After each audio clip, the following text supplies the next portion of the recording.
The one and only Botticelli. Botticelli and Raphael, shirts and trousers. October 4 முதல் October 10 வரை உலக விண்வெளி வாரம் கொண்டாடப்படுகிறது. அதன்படி நமது சுற்றுச்சூழலை பாதுகாக்க பூமியில் நாம் எப்படி வாழ வேண்டும் என்பதை விண்வெளி நிலையத்துடனும் பூமியுடனும் ஒப்பிட்டு பார்க்கலாம். விண்வெளி நிலையத்தில் இருக்கும் விண்வெளி வீரர்களுக்கென்று ஒரு வரம்பு இருக்கிறது. அதற்குள் அவர்கள் வாழ பழகிக் கொள்கின்றனர். உதாரணத்திற்கு, விண்வெளி நிலையத்தில் போதுமான அளவு உணவு இருந்தாலும் தேவைக்கு அதிகமாக அவர்கள் சாப்பிடுவதில்லை. காரணம், பூமியிலிருந்து வரும் விண்கலமானது தாமதமானால் உணவு பற்றாக்குறையானது வந்துவிடும். ஆகவே விண்வெளி வீரர்கள் தங்களுடைய உணவுகளை அளந்தே உட்கொள்கின்றனர். ஆனால் பூமியில் தினமும் பல டன் உணவு வீணடிக்கப்படுகிறது. அடுத்ததாக மின்சாரம். சோலார் பேனல்கள் மூலம் விண்வெளி நிலையத்தில் மின்சாரமானது உற்பத்தி செய்யப்பட்டு அங்கு பயன்படுத்தப்படுகிறது. 1958 ஆண்டிலேயே வான்கார்ட் 1 செயற்கைக்கோள்களுக்கு சோலார் பேனல்கள் மூலம் ஆற்றல் வழங்கப்பட்டது என்பது குறிப்பிடத்தக்கது. ஆனால் இயற்கைக்கு மாறாக பூமியில் வெட்டி எடுக்கப்படும் நிலக்கரி மூலமாக மின்சாரமானது தயார் செய்யப்பட்டு மின் தேவையை பூர்த்தி செய்து அவற்றையும் வீணடித்து வருகிறோம். விவசாயம் வெஜிடபிள் ப்ரொடக்ஷன் சிஸ்டம் என்று அழைக்கப்படும் சோதனையானது 2021 ஆண்டில் விண்வெளி நிலையத்தில் முதலில் நடத்தப்பட்டது.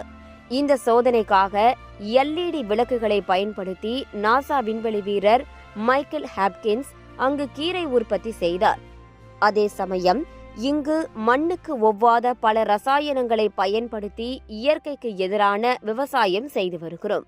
நீர் சுழற்சி தண்ணீரை பற்றி பார்க்கையில் விண்வெளி நிலையத்தில் தண்ணீரை மறுசுழற்சி செய்வது மிக முக்கியமானது.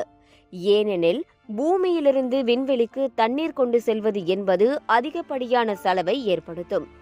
ஆகவே சர்வதேச விண்வெளி நிலையத்தில் வீரர்களின் வியர்வை மற்றும் சிறுநீர் போன்றவற்றை நீர் மீட்பு அமைப்பு மூலம் மறுசுழற்சி செய்யப்பட்டு குடிநீராக பயன்படுத்துகிறார்கள். ஆனால் பூமியில் தண்ணீரானது வீணடிக்கப்பட்டு கடலில் கலக்கிறது. ஆகவே விண்வெளி வீரர்கள் தங்களின் வாழ்க்கையை மிகவும் சிரமத்துடனே விண்வெளி நிலையத்தில் கழித்து வருகின்றனர். இவர்களின் அனுபவம் நமக்கு ஒரு பாடமாக அமையட்டும். பூமியை நாம் சுரண்டி இயற்கைக்கு எதிராக செயல்படுவதால் அதன் பருவநிலை மட்டுமின்றி குடிநீர், உணவு, காற்றும் கூட படிப்படியாக தட்டுப்பாடு ஏற்பட்டு வருகிறது. இந்நிலை இப்படியே சென்றால் இந்த பூமியும் ஒரு நாள் விண்வெளி நிலையமாக மாறக்கூடும் என்பதில் ஐயமில்லை.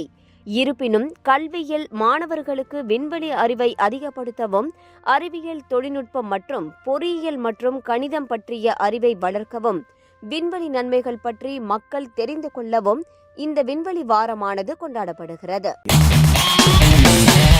பார்ட்டி வேர்னாலும் ஐ ப்ரிஃபர் Botticelli. எங்க இருந்தாலும் நம்ம ஸ்டாரா தெரியணும் இல்லையா? வெரைட்டியான கலர்ஸ், நியூ டிசைன்ஸ், அதுக்கு மேல star look. The one and only Botticelli. Botticelli and Raphael, shirts and trousers.